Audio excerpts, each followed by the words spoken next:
Distinguished moderator, Dr. Omar Al-Abaidli, dear E-Symposium speakers and viewers, my name is Reem Al-Kindi, and I'm a researcher at Trends Research and Advisory. On behalf of Dr. Mohammed Al-Ali, CEO of Trends, I'm pleased to welcome you to our E-Symposium and thank you all for your commitment and participation in today's event. We come together today in this virtual symposium to discuss a highly important issue, which does not concern the future of a certain country or region, but the future of the world at large. The global industrialization boom over the last 7 decades has had extremely negative impact on climate change across the world. Climate change has had many adverse effects on global economic growth and economic relations between countries and regions of the world. The central question of this E-Symposium seeks to answer revolves around the potential impacts of climate change on the global economic growth and the future of sustainability. Due to the high economic cost of climate change, numerous national policies, along with many regional and international measures, have been implemented to tackle it. This E-Symposium is a timely opportunity to examine the effectiveness of these policies and measures, whether in combating climate change or in supporting sustainable global economic growth. As Trends Research and Advisory raises the slogan, from foreseeing to participation in building the future, it firmly believes that the combined efforts of specialized international think tanks and a constructive discussion between renowned international experts and specialists are the right step toward an accurate anticipation of the future of climate change. Such efforts and discussions will also help in formulating effective policies to fight these changes and support the sustainability of global economic growth. Finally, I wish this E-Symposium and the participants involved all the success. Thank you. Dr. Omar Al-Abaidli, the floor is yours. Thank you very much. Thank you, Ms. Reem Al-Kindi, and I would like to thank Trends for offering me the opportunity to moderate today's session. And I would like to thank the panelists in advance, as well as the attendees. We have a wonderfully well-qualified panel today with a wide and diverse range of experience and affiliations. I won't introduce them all at the beginning. I'll introduce each one as we go through. For those attending, the format we will follow is that each panelist will present for approximately 10 minutes.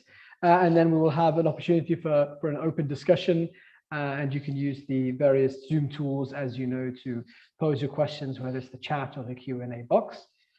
Without further ado, I would like to start with our first speaker today, who is Dr. Wen Wang. He's the Executive Dean in Zhongyang Institute for Financial Studies, as well as in the Renmin University of China, and the Secretary General of the Green Finance Committee of China Society for Finance and Banking in the People's Republic of China. And he will be talking about the costs of climate change and their relation to economic growth.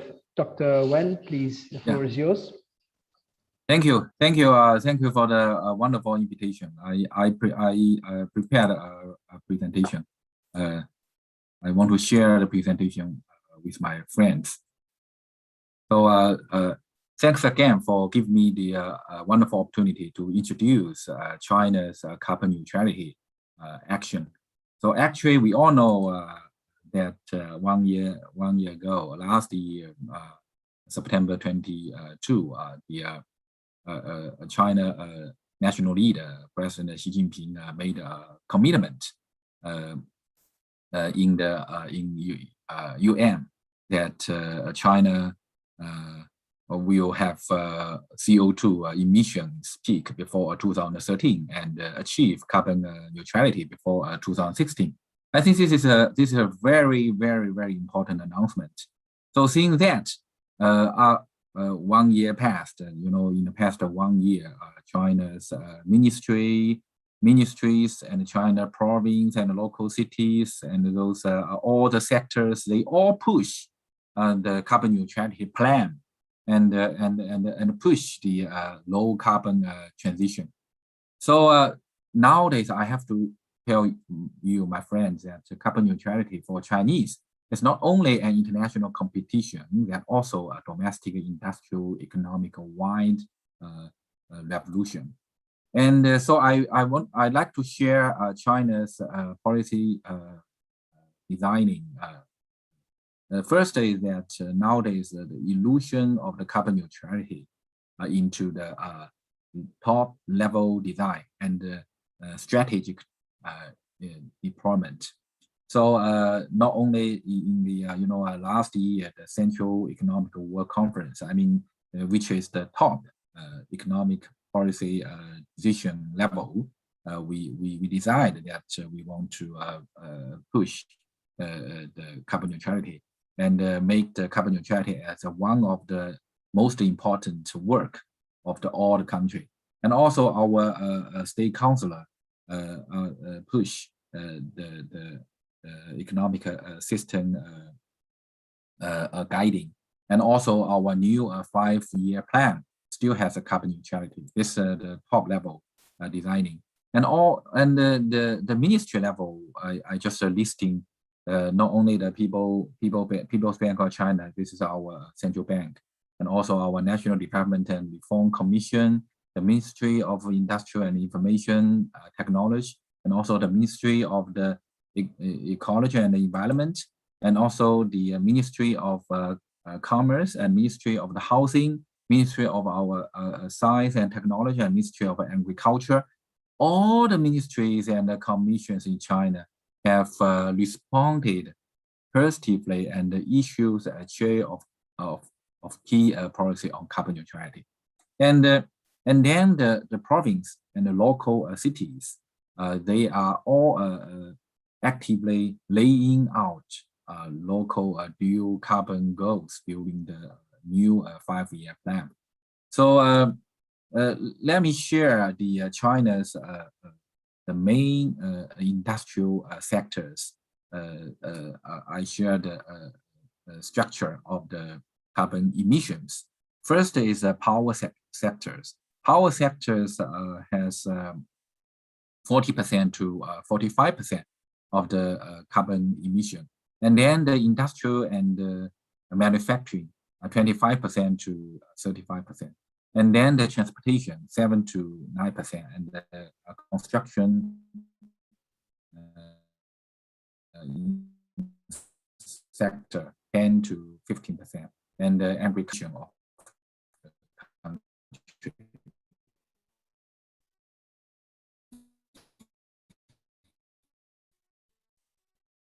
And so that's why we need money. And in the past 1 year, we pushed 5 years ago.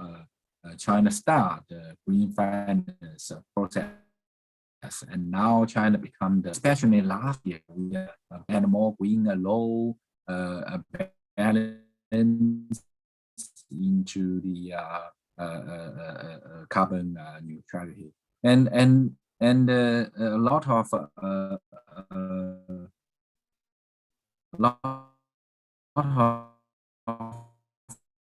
financial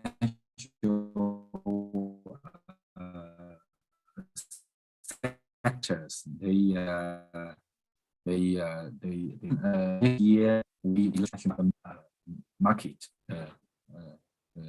united share the world, the global situation of the carbon neutrality goals. We can know that China is the biggest carbon emission country. But the problem is that China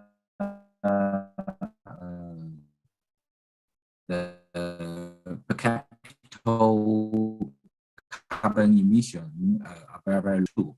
So I think that means that for now for China we have the huge pressure. So finally, China now we have to push it. And also we know the so that's why we know that we have to share the sustainable economy and also we have the common clean and renewable energy, and also we have to join involved in the international green finance market. So even we know we have the huge pressure. Because we are the developing country, but we have to push it. So finally, let me share with you that China's idea of the carbon neutrality. You know, many years ago, even 5 years ago or 10 years ago, most of Chinese considered that climate change as a conspiracy.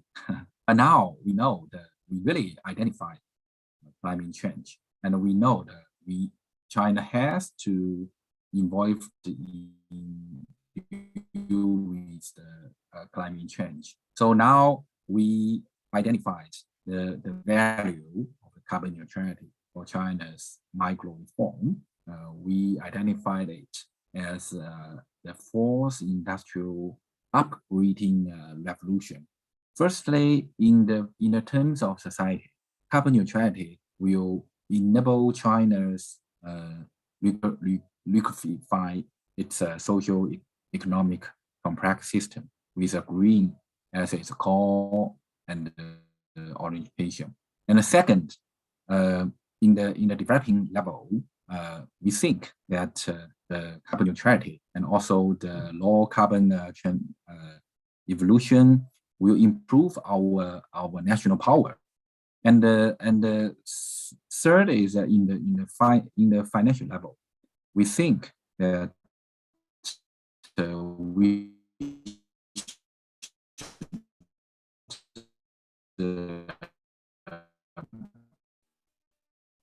we should and those mutual refinance system construction, and so this is our financial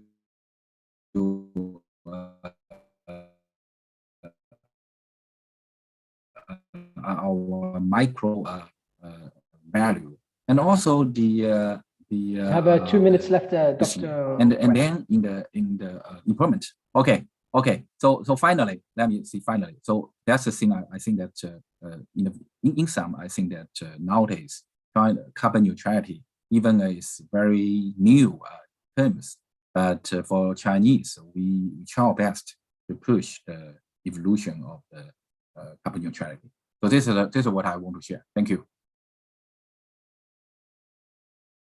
Thank you very much for that introduction or overview of China's position. Naturally, China is going to be central to any global effort to tackle issues related to climate change. And I think it's with the US, those two economies account for a huge percentage of economic activity, and nothing can succeed without both of those countries playing a positive role. But there are other important economies too, among them Japan. And with that, I will introduce our next guest, which is Dr. Shigeto Kondo, who's a senior researcher at the Institute of Energy Economics in Japan, IEEJ, excuse me. And his talk will be titled "The Shift in Energy Sources and Its Potential Impact on Climate Change and Economic Growth of OPEC Members." Floor is yours, Dr. Kondo. Thank you very much for your kind introduction, and thank you very much for this invitation to this excellent E-Symposium. Today, I would like to talk about the relations between climate change and the economic growth of OPEC countries. Let me share the slides first. Okay. Now you'll see the slides. Okay. This is Shigeto Kondo, and I'm a researcher at the JIME Center, which is a specialized section inside the IEEJ, focusing on the Middle Eastern studies. So my focus is about OPEC members today.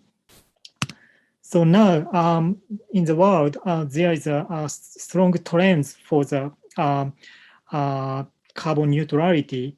And in order to mitigate the effect on climate change, the world increasingly moves to shift energy sources into clean energy, such as renewable energy, and the source for producing electricity is also shifting to the renewables in the worldwide. And that move gives uncertainty over future economic growth among OPEC members, whose economies depend heavily on fossil fuels. And in addition to that, there are so many forecasts which says that the peak oil demands will arrive even in early 2020s. That is the earliest forecast, I think. And such forecasts apparently threaten future economic gains of such OPEC members. So my question is, these trends will really threaten the economic growth of these OPEC members or not? And my point here is, actually, I'd like to show the counter thesis on that question. My point is that OPEC members are in strong position in 2020s onwards, or even in 2030s or 2040s. I think there are various views about the future conditions of OPEC countries. For example, regarding to the international energy companies like ExxonMobil or Chevron, there is a stakeholders who demands for the environmentally action in the business activities. But on the other hand, national oil companies of OPEC, for example, Saudi Aramco in Saudi Arabia or ADNOC in United Arab Emirates, do not have such pressure to take environmentally friendly action from shareholders. Of course, there was an IPO or was taken place in Saudi Aramco, but the share of the stakeholders which have the Saudi Aramco's stake is very small, so their voices are very small, so they don't care about it. And the Crown Prince of Saudi Arabia have shown his willingness to increase oil production in the future on the basis that other major oil-producing countries, such as United States, Russia, China, cannot increase their oil production. So he has a confidence to be a strong oil producer in the future too. And in the first place, I introduced a very pessimistic forecast of the future oil demands, but there is another forecast of future oil demands. For example, my Institute of Energy Economics Japan has shown the future oil demands forecast, which was shown in the right slides. And in the reference scenario, that is, we do not take any climate change action, the oil demand will increase even in the 2040s or 2050. But of course, if we take a strong climate action, we will see forecasts that oil consumption will be peak at around the 2040s. But this scenario is much later than the recent BP scenario or IEA scenario. So I have a little bit more optimistic forecast for the future oil demand. So the point is we need to see the various forecasts, not only IEA or BP scenario. That's my point. And so let's say the oil peak will arrive in 1930 or 1940. I don't know the exact year, but OPEC members put many emphasis on clean energy, such as renewable or hydrogen from now. And such new sectors will not to be flourished in the right now, but they would like to develop it through 2030s or 2040s. So, for example, Saudi Arabia, the leader of OPEC countries, aims to generate 50% of electricity from renewable energy by 2030s, and want to become one of the leading countries in this field. And this country also invests on new energy sources such as blue hydrogen, green hydrogen, and some project Japan is also cooperating on. And I can't say that this industry will be flourished in 2020s, but if the demand will grow, hydrogen demand will grow, this industry will be another pillar of this country, one of the pillar, I think. So all in all, my conclusion is that in spite of the very pessimistic oil demand forecast in the various institute or oil companies, my view is a little bit more optimistic, and OPEC members have the many advantages, such as their stakeholders composition or their strong position that they can produce oil by very low cost. Oil is very essential, especially in the area of the airplane or petrochemical, and this area is now transforming, but we need a time to transform it. So 2 minutes left, Dr. Kondo.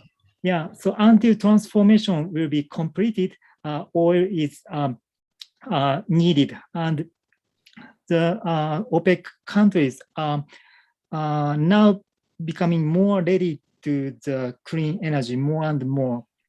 So this is my presentation. Thank you very much for listening.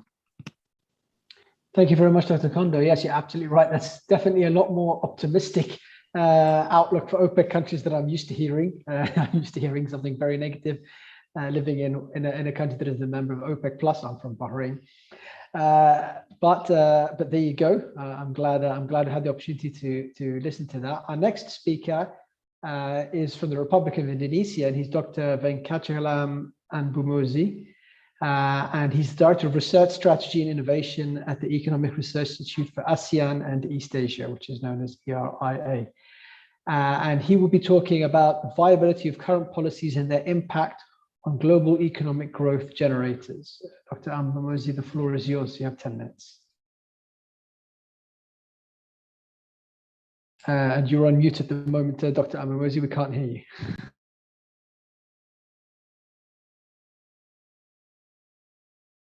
We still can't hear you, Dr. Anbumuzi. Please unmute yourself. Hello, Dr. Anbumuzi. We can't hear you. You're muted.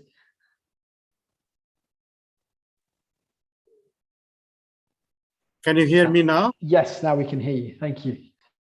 Okay.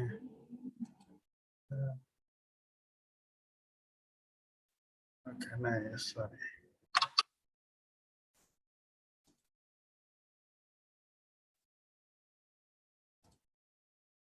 There's some problem with the. Can you see the slides? Can you? Okay. Yeah, everything's working fine. You can go ahead. Yeah, and actually, it is a complex topic when we talk about the current policies and their impact. And I'm Anbu. Actually, I'm working for ERIA, Economic Research Institute for ASEAN and East Asia. And when we talk about the policies, I will be bringing a kind of a regional perspective. Though I'm located in India, but we work for these countries. Most of them are oil importing countries except Brunei. So my focus will be more on these renewables and how these countries have been doing for the promotion of the renewables and what is their impact.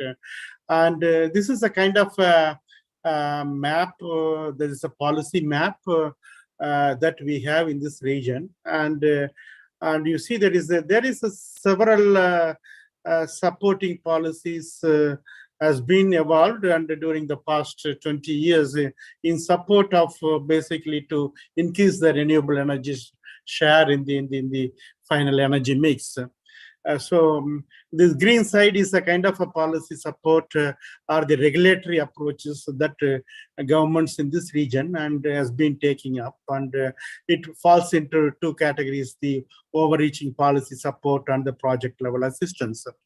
And very recently, in the past 5 years, and there has been very public financing instruments that has been also been introduced that includes the equity investment, the public-private investments, and also lending and the debt mechanisms, and also de-risking mechanisms. This is what is happening in the past 10 years in this region, and their impact on the economy and on the social inclusion and the economic growth varies from country to country. But so far, this economy is also, the economic growth is driven by the more energy use, and this region has become a kind of net importer of the world. But it has been, if you look into this climate mitigation policies, and we do face the challenges, and why these challenges, and we can characterize three things. One is that is the most of our actions in this region then is done by basically that is the sectoral actions, which is relatively fast and easy to implement. And basically these are kind of low-hanging fruits that the countries has been harnessing. On the other hand, this pandemic has devastated, and this region is globally integrated with these supply chains and as well as the import of the energy resources. So it has been changed, this balance. There was a kind of rebalance, and it also provided an opportunities to go for much more macroeconomic and systemized planning. So what my point here is what type of a new generation of the policies can help the countries to challenge this climate change mitigation, more innovations where it can happen. So there is the kind of picture that is we have what happened during the pandemic, and you know that the pandemic there is a short-term decrease in the energy use, and also that is reflected in the emission reductions. So we find, but if you look into this absolute emissions and whether this our current policies has been successful, I think we have a mixed basket of results that is we need to see what is that, how this impacted the economy. But on the other hand, there is more polluted cities, and we have a resource inefficient production structure, and we also have that electric generation that is dominated by these hydrocarbons. So there is no way of going back to it and back to that old normal. And here we do have the opportunities to go for the harnessing these new type of technologies and the new business models that could be a kind of a low carbon, or it can create a different type of green growth opportunities. So what this region, basically collection of this 10 small and medium-sized economy is, first is to mainstream this long-term low-carbon transition into this evolving the stimulus packages as a part of the pandemic recovery that can create the more jobs in the short term and also boost this economic growth. That is what these stimulus packages has been looking into it. And here these ASEAN 10 countries, last September, they come for a kind of a comprehensive economic recovery framework.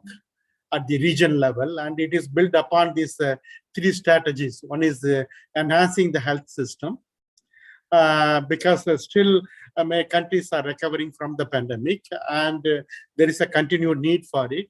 Second is strengthening the human security, which is where there is still most part of these economies depends upon the accelerated economic growth, because it has a social dimensions.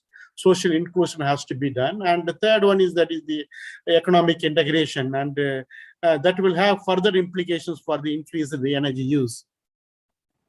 So on the fourth and fifth pillar is more about this digitalization and this sustainability. And so this 5 strategies has been accepted, broader strategies, and this enabling factors has been identified, which will be helping the countries to revisit their current policy frameworks and identify the new financial resource mobilization for making this green growth possible. And there are 2 more things are happening in the last 6 months. One is that is the governance mechanisms, particularly that will be reflected in the Glasgow meeting and the COP25. And also the stakeholder engagement and the partnerships, where there is more circular and low carbon economy principles that has been promoted by Saudi, and during the G20 that has been widely discussed among these 10 member countries. And also they are developing a kind of effective monitoring systems. So this is a kind of ongoing activities, but more should be done. And basically this is the current mapping of what are the different policy instruments. We mapped it, and what are the policy instruments that can help to reduce these carbon emissions. And here you can see it on the left hand side, on the right hand side, and on the top side, and you can still by on the upper top, you can see more of a social security policy. Still, the government is putting a lot of efforts on the healthcare infrastructure. So this climate change mitigation 2 minutes left. Okay, comes in 2 aspects, and here we mapped that is what are the emerging policy trends. And here you can see there are 3 type of policy instruments. One is that is the basically looking into this climate change mitigation aspects. Basically, there is not much change happening during this pandemic period, and some policies has been stable, but there are some new incentives, so that is tax-based policy instruments. In this region, there are 2 type of policy instruments we can see. One is that is the technology-based policies, another is this tax-based policy instruments. And here we found more proliferation of tax-based policy instruments that is coming up during this 1.5 years. And still we do have some of these policy instruments that is a cross-cutting in nature. So these policy instruments will be revisited. But what we are thinking about when coming to the climate change mitigation, and still there is an opportunity for utilizing the stimulus packages in this country, in this region, and some countries, and particularly Korea and Indonesia and Malaysia, they have some component of greenness or the climate change mitigation in the stimulus packages, but still they are not ambitious. So what we need, most of the countries still in the middle income status. So what they need is much more labor intensive investments. So the policies will be fine-tuned or tailored for creating more labor intensive, and that have this low carbon and the climate change mitigation benefits. And so type of investment that is going to happen, or that is planned to happen as a part of ASEAN ACRF is include the renewable energy and the retrofitting of the buildings, smart public transport, the climate smart agriculture, and as well as this electrification of these transport systems. These investments are supposed to be create more jobs in the short term, and also create a new type of industries. Here basically to wrap up, Dr. Okay, and what we need is much more sectoral guidance. So this is my last slide, and this is what how the region is kind of looking at as a kind of future growth, where this growth will be coming from, and it will be coming from the 6 sectors. One is the energy system transformation, second is the smart mobility, and third is the circular economy, that is where that is a waste regeneration, and the third one is the digital transformation and the resilient. The most challenges here is all these things has to be focused and in the recovery packages that need to be aligned with the strategic policy directives. So that is the challenge, but the region as a whole is basically realigning their policies to meet these stimulus recovery goals, as well as the long-term sustainability of the climate change mitigation. So I stopped here, and I will come back to you for further discussion. Thank you very much. Thank you very much, Dr. Ambamosi. And moving on, we now have a sequence of 2 talks from colleagues in Russia, both of whom are affiliated to the Institute of World Economy and International Relations. The talks are also related in the fact that they look at different elements of the economy, but answering the same question. The first is by Dr. Anastasia Nevskaya, who is the head of the section on EU studies, and she'll be looking at the effect of climate change and shift to the primary sector, which is modern agriculture. Later on, our colleague, Dr. Frumkin, will be looking at the secondary, the manufacturing. With that, Dr. Nevskaya, please go ahead. The floor is yours. You have 10 minutes. Sorry, Amar, but it's a wrong title of the reports, because the agriculture, it's my team, and the industrialization. Okay, then Dr. Nevskaya, please go ahead. We'll go with the reverse order, I guess. We'll start with the manufacturing, and then we'll go to Dr. Frumkin to do the modern agriculture. Please go ahead. Okay, so we start with manufacturing, right? Great.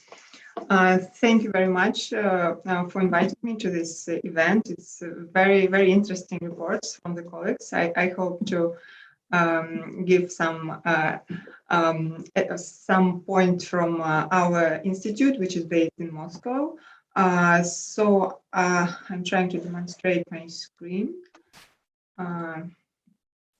So do you see the slides, right? Yes, we can see.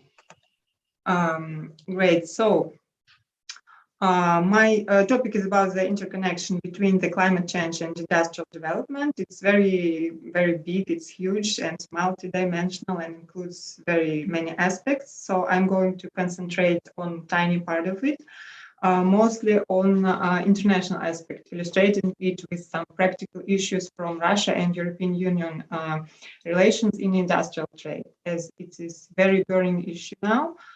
We're dealing with the change of a very logic inside the industrial policy, trade policy, and corporate strategies. So we at IMMO, as a Moscow-based think tank, as I said, follow the developments very carefully and conceptualize the whole green transition issue. So I'm going to concentrate on 3 topics: international dimension of eco-oriented industrial policy, on carbon footprint accounting as a cornerstone and a stumbling block of the new industrial policy, and industrial adjustment strategies to the international green agenda. Sorry for the colors. I hope you can see what is written in the table. So when we speak about the interconnection between green agenda and global industry, the most important word is deployment, because greenhouse gases do not need permission to cross borders, and it is quite natural that policies trying to limit industrial emissions tend to have international dimensions.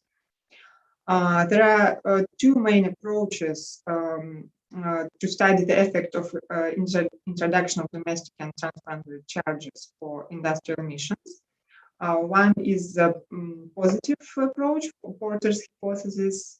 It suggests that while developed countries impose some measures to cut their emissions to make their requirements stricter, it stimulates the adoption of more climate-efficient manufacturing practices all around the world and makes their production more competitive.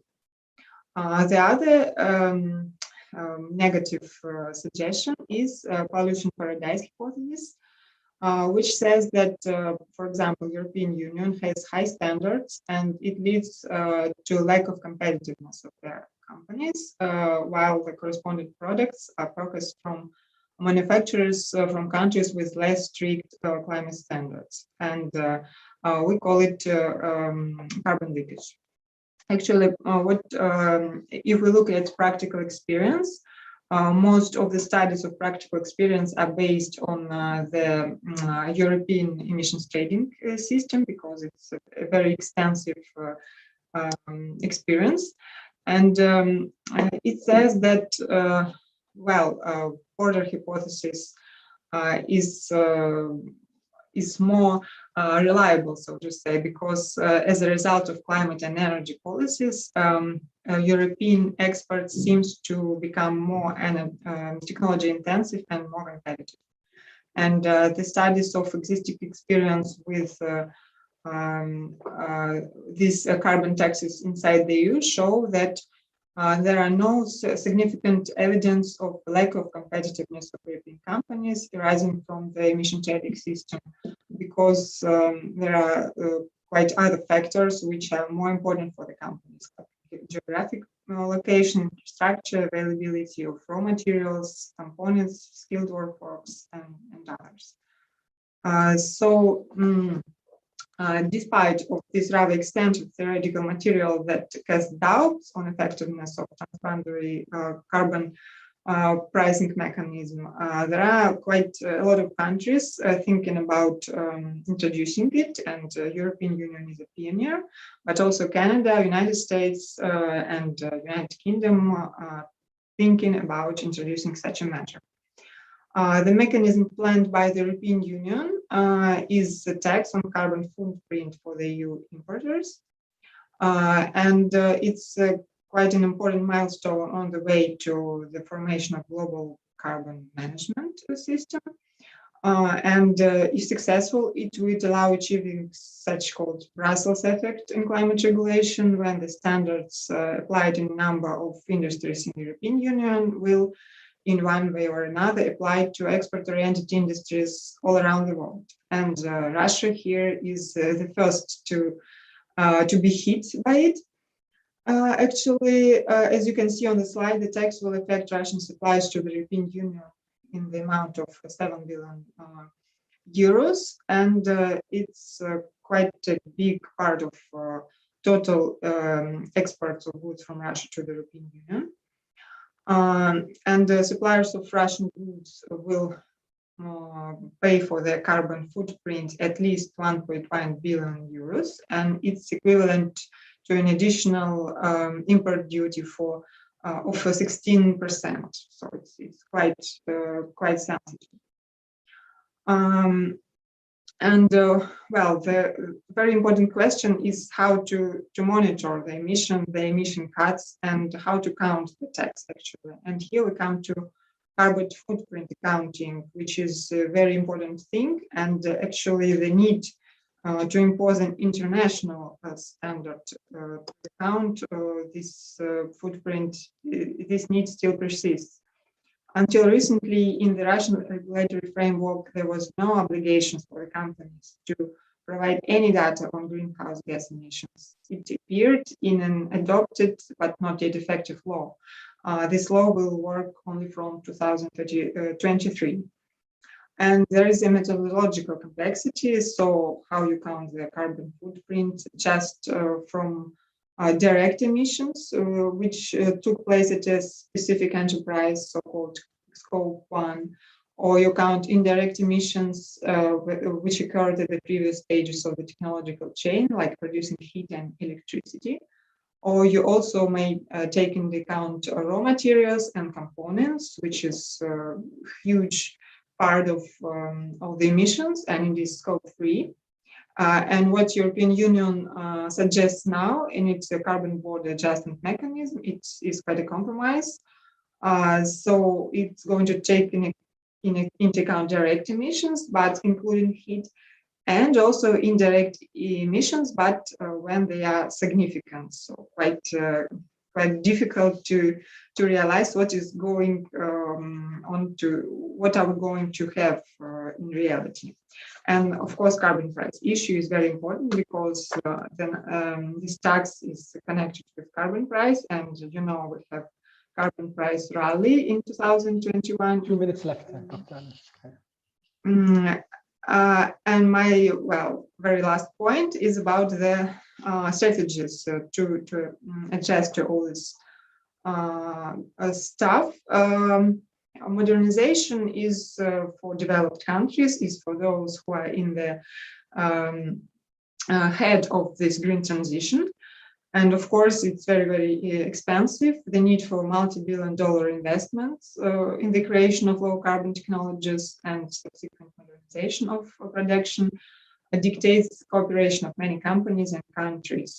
First of all, between European Union and United States, so-called transatlantic climate alliance, in aircraft manufacturing, in automotive industry, and decarbonization of steel industry is a key to the whole industrial transition success. Actually, it's very, very expensive. EU steel companies refer they will need to invest 145 billion euros in modernization of production, including some disruptive technologies, and increasing cost of production will be from 35 to 100% from different estimates. What Russia suggests as an alternative to very expensive modernization things is carbon capture technologies. Actually, it's not only Russia, it's also fuel companies, hugest oil and gas companies all around the world. Russia has great potential for the implementation of carbon capture technology due to its developed oil and gas production. The estimations of its potential is about 1.1 gigaton of CO2 per year. And for example, in the steel industry, in metallurgy, it's about to capture a ton of the gas is about $70, while it's expected to decrease by 1.5 times by 2030. And by the same year, the forecasted price of quotas will be about 129 per ton. So it makes industrial capture commercially viable by 2023.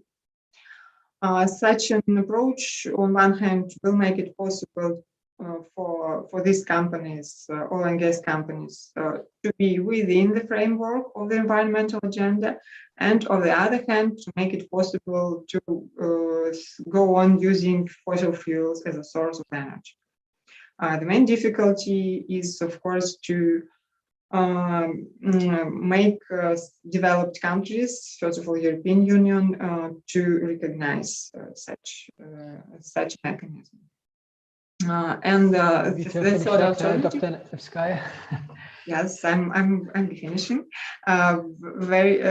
It's for developing countries who are going to cooperate with European Union and other developed countries in forced to decarbonization scenarios. So all this very general, all this money accepted by European Union while adopting this cross-border adjustment mechanism will be transformed to green investments and green technologies to developing countries.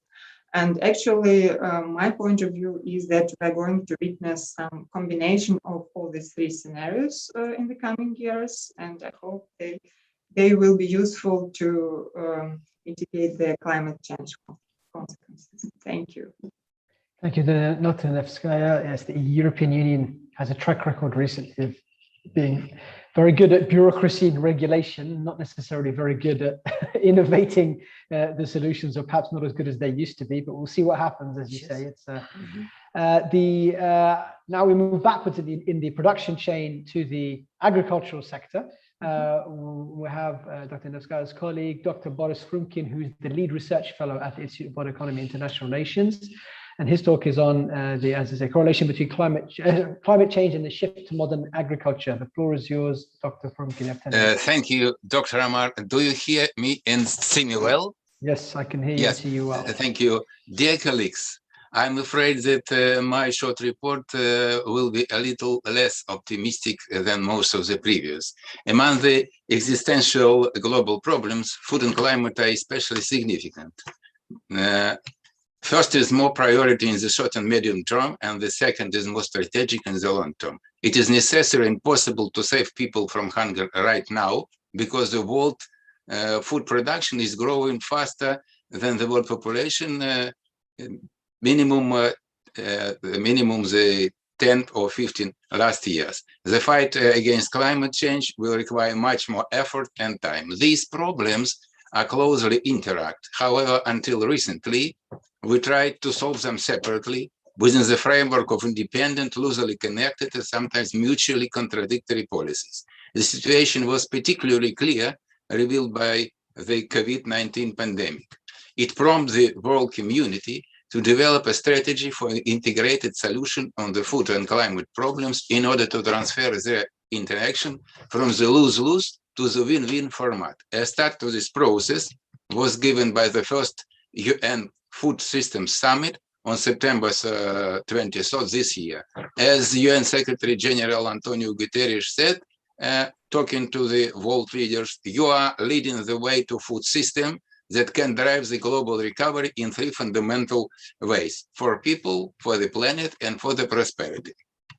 The first way aims to achievement of availability and affordability of food, including accomplishment of the zero hunger target by 2030. So far in 2015-2020s, the number of undernourished people has increased almost by 30%, and their share in the global population increased to 10%. The total number of sufferers of all kinds of malnutrition has reached 40% of the world population, most of them in Asia and Africa.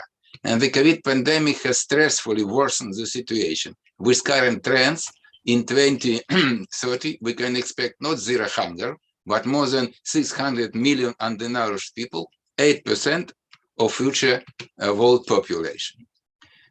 Importance of food trade will increase. In the Middle East and North Africa region, by 2030, imports are projected to provide more than 60% of total domestic consumption. Moreover, the growth of global food production will again partly based on the expansion of agriculture, land and livestock herd, increasing burden of the environment and climate.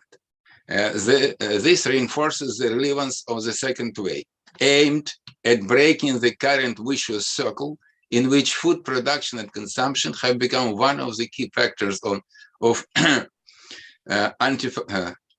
anthropogenic climate change, in turn becoming the hostage to this change. It is the transfer of relation between the food and climate system to the win-win mode.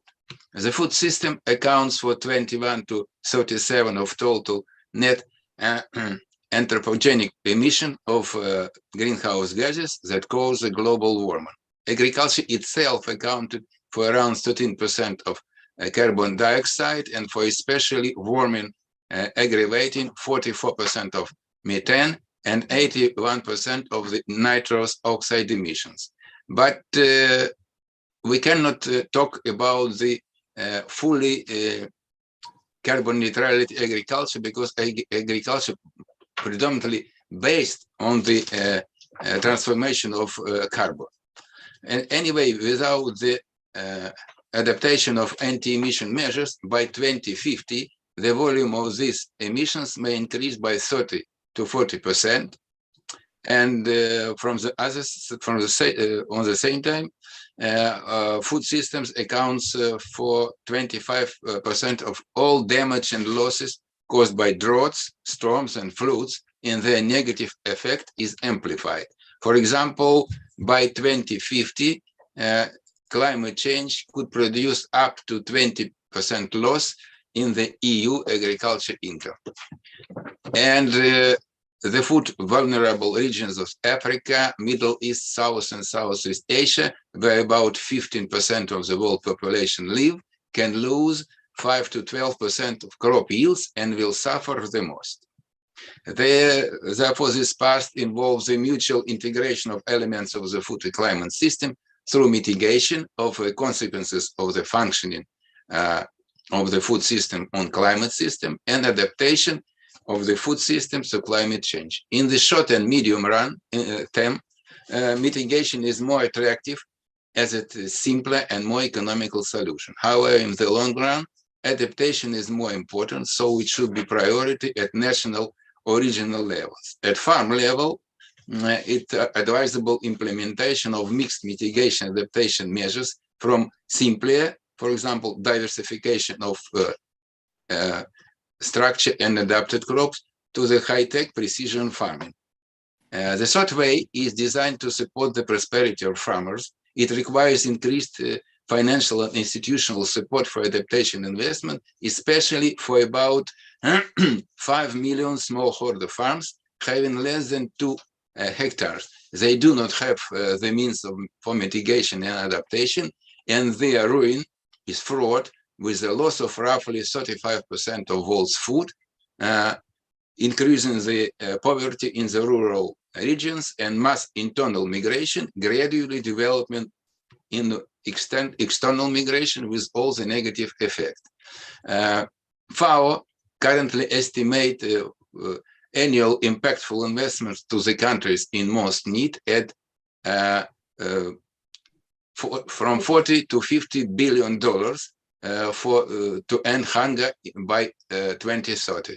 They have to fund the targeted interventions like agricultural research and development, digital agriculture, social protection programs, etc. So far, the UN institutions have not managed to attract significantly, small amounts. Ahead of summit was launched so-called Zero Hunger Private Sector Pledge, a call to the business world to help the UN realize the same. But so far, result is also insufficient. The only developed and well-financed, although not yet implemented, project for the transfer on food and climate system interaction from lose-lose to win-win is a new agri-food strategy of European Union called Farm to Fork, F2F. F2F provides the creation of regional food system sustainable by 4 interrelated components: agricultural production, food processing and distribution, food consumption, food loss and waste prevention. It is planned to expand the areas of precision farming, triple the share of organic farming, reduce the use of chemical fertilizers and pesticides by 20–50%, and so on. For the effective implementation of these goals, a number of innovations in the realization of this strategy mechanism of planning. First of all, transition to national strategic plans, strengthening of conditionality, which connect the real sum of subsidies to farmers. Okay. 2 minutes, Dr. Funke. Oh yes, okay. So problem is the financials is rather huge. In 2027, total annual financing of F2F from the US budget and the new generation of EU instrument will amount $56 billion, including 40% or 25 billion for eco-climatic poverty. This is comparable to the FAO estimates for need for the developing countries, despite the fact that EU account for only 2% of those employed in agriculture and less than 5 agricultural. But despite the proximity of the position of EU leaders and the planned massive funding, it's still difficult to unambiguously assess the prospects for new agricultural strategies. So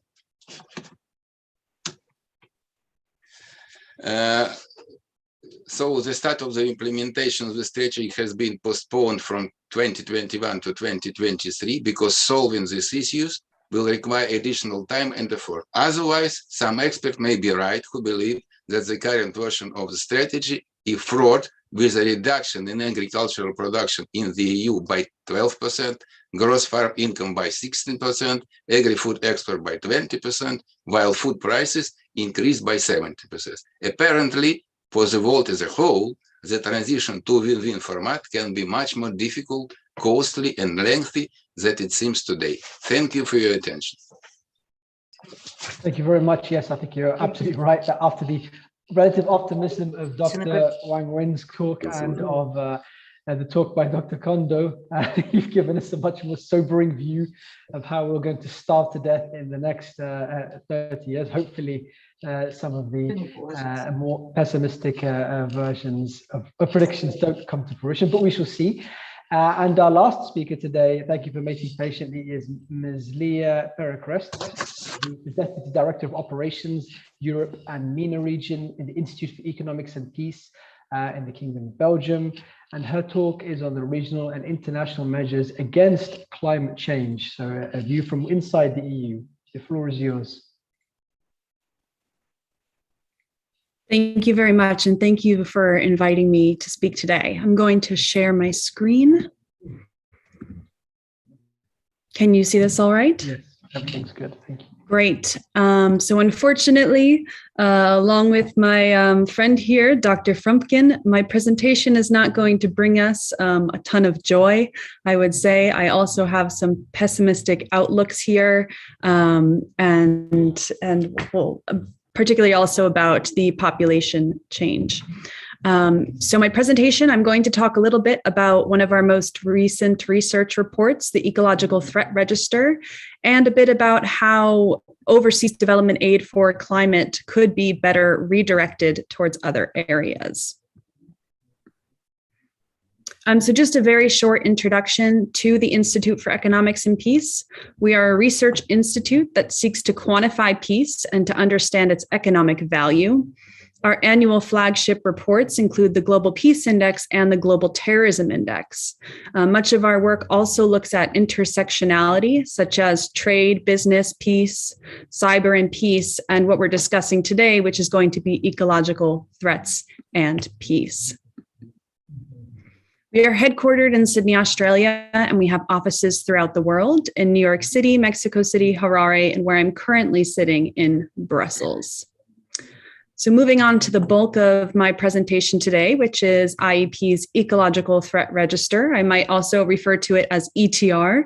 It was originally published in 2020. It covers 157 countries, and it looks into 8 areas of ecological threats, which can be broadly categorized into resource scarcity and natural disasters.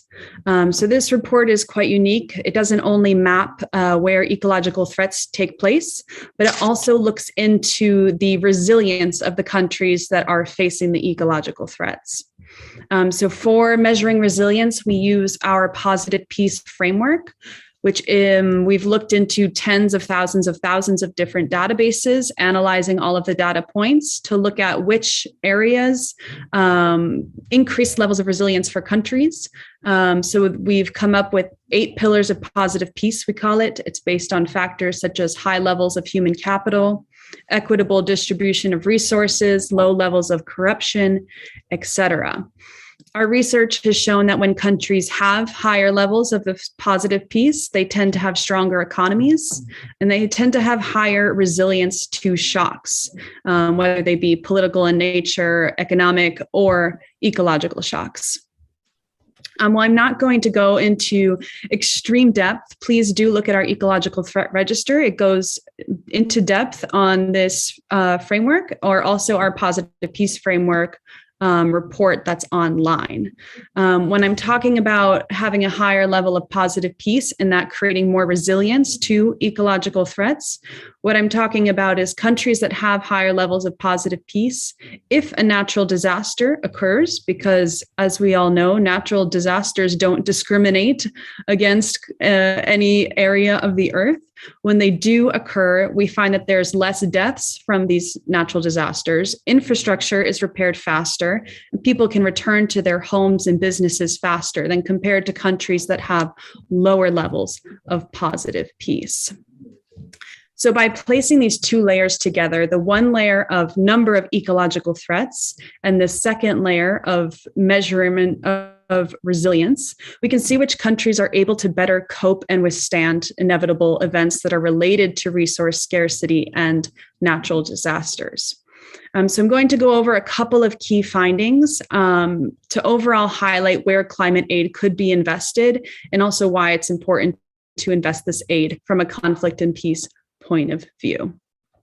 So what the Ecological Threat Register found was that 141 countries are exposed to at least one ecological threat, that 19 of the countries with the most threats are home to 2.1 billion people, and that 10 of these countries are also ranked in the least peaceful countries in our Global Peace Index. When looking on a regional level, we see that there are 3 regions that are hotspots. So these are regions in which they face a high number of ecological threats, and they also measure low on the resilience level. So here we see the Sahel Horn Belt of Africa, the Southern African Belt, and the Middle East, Central Asian Belt from Syria to Pakistan. That include the Arabian Peninsula out of interest or not? Because I'm in the Arabian Peninsula. It does not. You can also look online. We have interactive maps that you can click on each country and see where they score on this as well. So why is this important and why should we care? One of the main outcomes that we focused on in our report is migration. And as we see, we can expect there to be major immigration due to these threats, due to resource scarcity and due to natural disasters. This by no means is the only outcome. Resource scarcity can also be a larger driver of conflict in general and can contribute to the failure of states, etc. So here we have just another graph explaining how, highlighting, I guess, one of the links between population threats and also being some of the least peaceful countries. We've seen that 14 countries are likely to double their population in the next 30 years. Niger will have the biggest increase at 171%. The largest increases in population are low peace countries, which highlights the relationship between peace and sustainability, also something important to look forward to when planning climate aid. And then just again to highlight some quick links between conflict and resource degradation is that resource degradation can exacerbate many situations and conflicts. When water or food supply, for example, is cut off, or if the control of the resource switches hands, conflicts can escalate, and the results for the communities that are in conflict can be grave. Climate aid is needed not only to keep humans and ecosystems healthy and safe, but also the secondary fact of preventing the escalation of violence and preventing these offshoot consequences such as mass migration. Also to add in some economic flavor here, in one of our recent reports, we calculated that in 2020, conflict violence cost the globe over $15 trillion in terms of PPP. And this is equivalent to about 11.6% of global GDP. So the previous presenters who were talking about, well, what is this really going to cost our countries? I mean, just to listen to that, for $15 trillion is wasted in violence. So again, this kind of global budgeting and understanding the systemic nature of these problems is highly important. Again, this is just repeating that 10 out of the 19 countries that face the most ecological shocks are also conflict zones. So now I'm going to wrap up my presentation on this last note, looking at foreign aid. How has it been classified and where could room for improvement be as far as climate-related aid? Thank you. So as we can see here, these are the top 10 countries that received the most climate aid in the year 2018. You can see in this first column is the name of the country, of course, and then the total climate-related development finance in US millions. And then we see their rank on the Positive Peace report. as well as the number of ecological threats that they face. So when we look at this, we have to notice that a lot of the countries that are medium level in resilience are receiving a lot of funds. If we switched this and we looked into the countries that face many ecological threats, but also face issue of not having the resources, the ability to cope with these threats, we'll be able to better prevent more human catastrophes in the future. So here's just one example.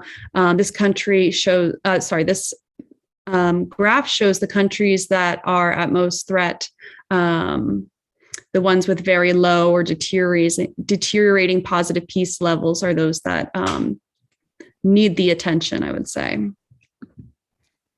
Here again, another table, which is particular to natural disasters and stating very low resilience. Droughts are the most common feature in natural disasters, followed by floods. And 11 countries are in both tables. And they also predict having their populations double in the next 30 years. So to conclude, I hope that the ETR can be used as a tool for policymakers and experts to rethink how to spend and distribute climate aid to countries that remain the most vulnerable using this resilience measurement. As a very last note, please do find us online because our next edition of the ETR is going to be launching in just a few weeks. So you can find all of our events and information there. Thank you. Thank you very much. I was by chance watching Mad Max Fury Road a few days ago and imagining this is something fantastic, a fantasy, but apparently it's from that table you showed at the end, it might not be as far-fetched as I originally thought. Since you've been patiently waiting to be the last speaker, I have a question for you as we wait for any questions from the audience, Ms. Beracrest, which is the regarding technology. So there's two camps. When I look at this sort of commentary on the environment, one camp still affirms that the only way we're going to get out of climate change problems is if we accept the need for significant reductions in our standard of living. We're going to have to learn to live with less consumption. We've already seen that we have to travel less from COVID, got a taste of it, but less consumption, and we'll have to learn to be more frugal. And there's another camp which says, no, there's no need for any of that. The solution to climate change is technological, and it's just a matter of time till somebody comes up with clean energy, something along those lines. And just to give you some illustrations, you have, for example, Saudi Arabia investing in clean desalination methods in the Red Sea and hydrogen. There's just two illustrations, and many other attempts at doing similar clean energies elsewhere in the world. Where do you've seen the data, you're in the thick of it. Where do you lie on this spectrum? I mean, in the spectrum, really in the middle. It's going to take efforts from both sides. Absolutely. We cannot keep consuming at the rate that we are, I believe. I think that's definitely going to have to change in the way that we operate on a daily basis. I also think countries that are different socioeconomically are going to have to make different changes depending on what they're able to do, what they can do, what they have the resources to do. So I think the solution is going to look different for people in different socioeconomic settings, but that it's definitely going to require efforts from both sides technologically and adjusting the way we live. Thanks. Okay, thank you. And my second question is for Dr. Kondo regarding OPEC. Saudi Arabia seems to be playing a longer game, whereas the UAE, as you probably noticed recently, has been announcing, ramping up its investment and wanting to increase its production.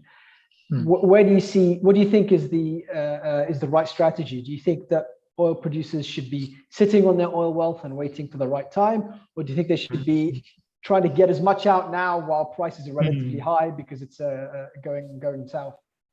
Yeah, thank you very much. I think that the United Arab Emirates think that oil will be the stranded assets, they think. But Saudi Arabia sees a future prospect of oil demand will be not decline so much, and would like to produce for the longer term.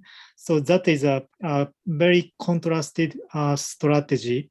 But maybe, I don't know, which is the majority inside the OPEC, I'm not sure, but probably Saudi Arabia's position is unique and it's a leading position. So Saudi Arabia and a few others are pursuing the long-term strategy, I think. Thank you. I have a question for Dr. Wen regarding China. So China was heading certainly towards more environmentally friendly policies, but recently in the post-COVID recovery, we've seen a shift back towards coal and to some heavy manufacturing. What is this? Do you see this as being something temporary, or just as the economy recovers, or do you think that there may be a more permanent shift back towards coal and heavier industries in China? Yes, I think this is very important, a very important question, because nowadays, as we all know, that the climate change in China, I mean, a few years ago, it's still a very controversial issues. A lot of people in China, they suspect whether climate has been changed. But last year, as we all know, that President Xi announced the plan of the carbon neutrality. So all the people in China, we have the common sense to deal with climate change. So I think we have the huge desire, just as I introduced right now, that from the top level, minister level, province level, local city level, and all the sectors of industry, including you mentioned that manufacturing, all the sectors and ministries, we all involved ourselves in dealing with climate change to achieve the carbon peak in 2030 and carbon neutrality in 2060. So I think that, but in the near future, China still need to handle the three kinds of relations. First is that the different responsibility of developing countries and developed countries. For example, China as a developing country, we have the very low per capita GDP and also the very low per capita carbon emission. We still need 10 years to reach the carbon peak. And so, but even that, in order to reach the carbon peak, China has made an economic sacrifice. That's the first relation. Second relation is that relationship between the green transformation and the social employment. China needs to guarantee that after those high consuming enterprises are eliminated, there will be a new low carbon economy to provide employment. The third, last, is the relationship between a different industrial structure. That means that we should slowly to push the industrial structure adjustment. So in sum, that you ask me, maybe temporarily, or I think we have the very deep design to deal with the climate change and to reach the carbon neutrality. So I maybe seems much more optimistic than the other professors maybe. Thank you. Thank you. And my last question, as we approach the end, is for Dr. Nevskaya. So just now, you've been following the German elections. It seems, I think, that the Green Party is going to be part of a coalition, and certainly the trend in the European Union has been towards greener parties getting more votes. Do you think that this is going to continue, and that a green coalition is forming at the electoral level across the world, or do you think that this is just a fad, and 5 years from now you'll see, a political spectrum moving back to pendulum, moving back towards sort of more aggressive, unenvironmentally friendly policies? Well, thank you for the question. It's very interesting but difficult question, because making forecasts in any area is not very thankful thing. But When we speak about green parties in European Union, of course, there is a long trend for decades that their influence, their importance is gaining momentum, but we never seen them as a dominating political party. I think that it depends on what is going on in world economy. So we were very optimistic about green parties 2-3 years ago, but then we had COVID-19 and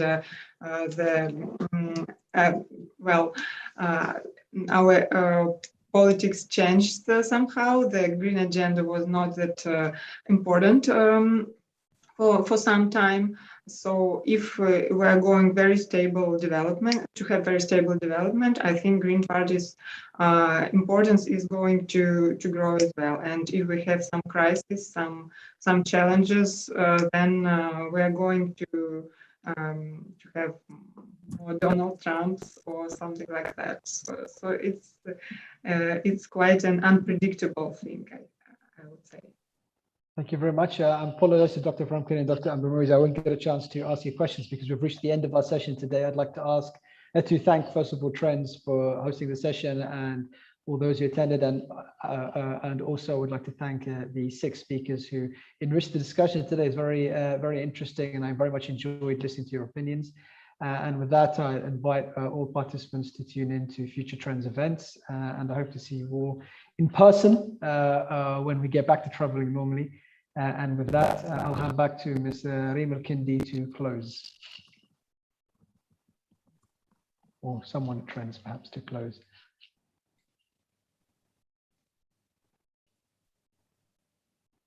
Oh, actually, I have just received, oh no, we're getting Dr. Fatouh, who's going to close for us. Tfadal, Dr. Fatouh. Thank you, Dr. Omar, and thank you all our distinguished speakers for this symposium. We see you in next event, inshallah. And thank you for everyone for this speech. And thank you especially for Dr. Omar again. See you again, inshallah.